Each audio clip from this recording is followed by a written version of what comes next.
वो पाकिस्तान की जो अपनी तकमील से पहले पैरों में गुलामी की जंजीरें, हाथों में मजलूमियत की हथकड़ियां और गर्दन में रस्मे जुल्म ज्यादती जबरो तशद्दुद पहने हिंदुस्तान की गलियों में पड़ा था। ये बात है 19 की दिहाई की कि अभी पाकिस्तान मौजूद वजूद में आया न था। अभी मुसलमानों को आज़ादी मिली न थी कि हर जानिब जुल्मो जबरो ज्यादती का समा, तो कहीं बच्चे उठाए हुए जनाजे वहाँ।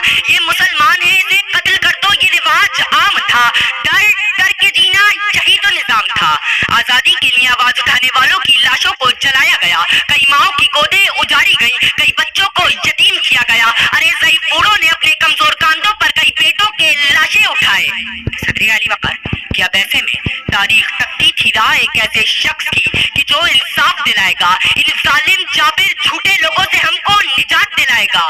कैसे में चिरागे उम्मीदे बशर ने सिमते मगरिब देखा तो मशरिक का एक ऐसा सूरज तुलू हुआ जो दीने मोहम्मदी का सिपाही बनकर नारे तकबीर बुलंद करके हको सदाकत की शमशीर लिए जुल्म की जंजीरों को काटने आया, पैगामे आजादी देने आया। और फिर दुनिया ने देखा कि जहदे मुसलसल की दास्तान निगारे वतन की सलामती का उन्वान बन गई और दुनिया में एक नई इस्लामी सल्तनत पाकिस्तान बन गई। 27 रमजानुल मुबारक की रात उम्मत मोहम्मदी को कुरान का तोहफा देने वाले परवरदिगार ने 27 रमजानुल मुबारक के दिन उम्मत मुस्लिमा को पाकिस्तान का तोहफा अता कर दिया।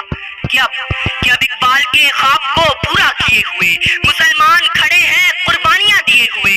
ऐ कायद तूने कर दिखाया काम वो जिससे सर्रा है आफताब को हैरान किए हुए, सर्रा है आफताब को हैरान किए हुए। सदर अली वक़ार मेरी आंखों के सामने फिरोज खान है जो कारगिल की जंग में दुश्मन को मात देते हैं और तमगा जुर्रत हासिल करके आफताब को हैरान कर देते हैं। फिर मेरी आंखों के सामने बहादुर नौजवान टीपू सुल्तान है जो दुश्मन को मात देते हैं, अंग्रेजों को धूल चटाते हैं और शहर महसूर होने का लक़ब पाकर आफताब को हैरान कर देते हैं। फिर मेरी आंखों के सामने कमसिन फातिमा बिनते अब्दुल्ला है जो जख्मियों को पानी पिलाने के लिए आगे बढ़ी तो शहादत का रुतबा पाकर आफताब को हैरान कर दिया। फिर मेरी आंखों के सामने शहीद मकबूल हुसैन है कि जिनकी जबान काट दी जाती है, उनके नाखून चीर दिए जाते हैं और उन्हें पाकिस्तान मुर्दाबाद कहने पर मजबूर किया जाता है। तो वो अपनी कटी जबान के बहते लहू से दीवारें जिंदान पर लिखते हैं पाकिस्तान जिंदाबाद और आफताब को हैरान कर देते हैं।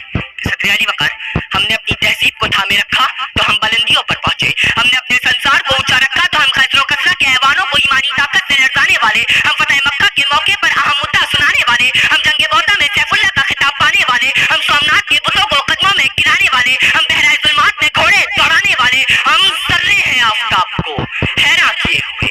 सदर अली वक़ार फिर मेरी आंखों के सामने जेडीसी के जफर अब्बास है जो कोरोना के बावजूद गरीबों में राशन तकसीम करके आफताब को हैरान कर दे। फिर मेरी आंखों के सामने अब्दुल सत्तार ईदी है कि जो दुनिया की नंबर 1 एम्बुलेंस सर्विस बनाकर आफताब को हैरान कर दे। फिर मेरी आंखों के सामने मोहम्मद अली सटपारा है कि जो 8000 मीटर से जायद की बुलंदी पर जाकर सब हलाली परचम लहराकर आफताब को हैरान कर दे।